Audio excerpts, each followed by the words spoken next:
Being the product of both Portuguese and Chinese descent, Machado's life is one that was defined from the second she was born.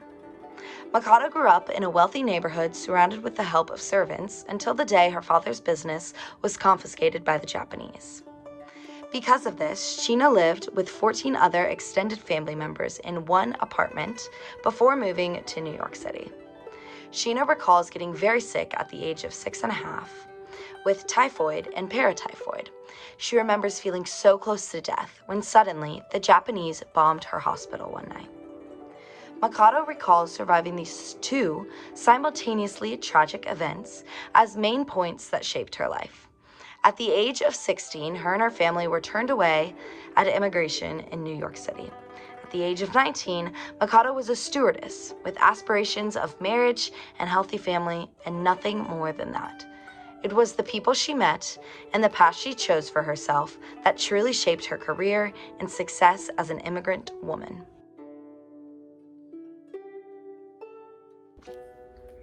In 1959, it was one of Avedon's photos that confirmed Machado as the first woman of color to be featured on a major American fashion magazine. She later retired from modeling, leaving a phenomenal impact in the fashion world. Machado went on to style some of Avedon's shoes, which led to one of her biggest accomplishments, becoming the fashion director at Harper's Bazaar.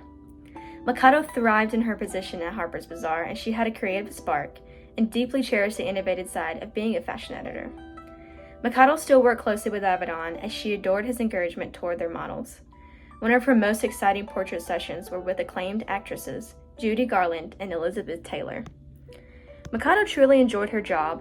However, as her contract was expiring and her dislike of the constant socializing grew deeper, Machado began to drift towards other interests such as TV and film, leading her to quit her job at Harper's and pursue these endeavors. Though Machado left a lasting impact during her tenure at the magazine, this is just one of the numerous achievements in her life. Richard Avedon was an instrumental part in much of Machado's success. The two were introduced by Diana Vreeland, fashion editor at Harper's Bazaar, and would work exclusively together for the next 3 years. When they first started working together, Avedon was the leading photographer at Harper's Bazaar. He quickly claimed Machado as his muse and began photographing her in ensembles that had only been seen on white models until then. This raised issues with Robert F. McLeod, the magazine's publisher at the time.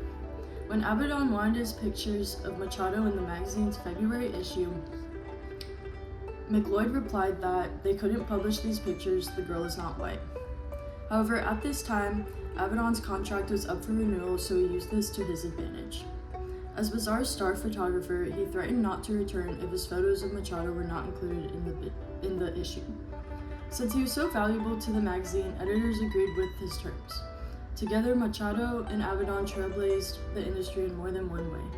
In 1961, Machado posed as the first nude featured in Harper's Bazaar.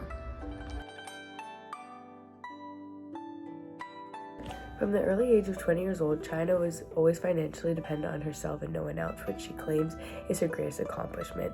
She fell in love with a Spanish bull rider named Luis Miguel at the age of 19, yet she ended up marrying Martin La Sala in 1957 and they had 2 daughters, Blanca and Emanuela. She broke many racial barriers from women during this time because she was often seen as exotic because she wasn't from America. Many people told her that everyone in the South would cancel their subscription to certain magazines because she wasn't white and was often called exotic during her photo shoots. She was a smoker till 64 years old and she would light up at least 3 times a day. She lived in New York from 1960 till her death and ended up divorcing Miguel in 1965. She retired in 1991 in Sag Harbor, which is also in the Hamptons, and though she was retired obviously, she often sold clothes, went to art galleries, and was seen as a workaholic by many of her peers until her death. She wrote a memoir 2 years before her death in 2016, and she often said, "Own yourself and own your own beauty."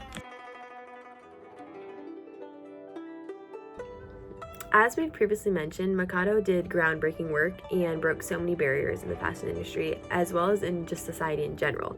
And I really think her accomplishments could be a whole video of their own, but we wanted to highlight just a few specific ones.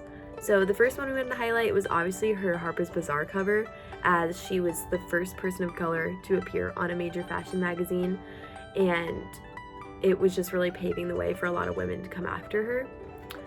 and that was in 1959. But slightly before that, and throughout that time in the 1950s, she modeled during Paris Fashion Week for Hubert de Givenchy and for Balenciaga, and she was the highest paid freelance runway model in Europe at the time.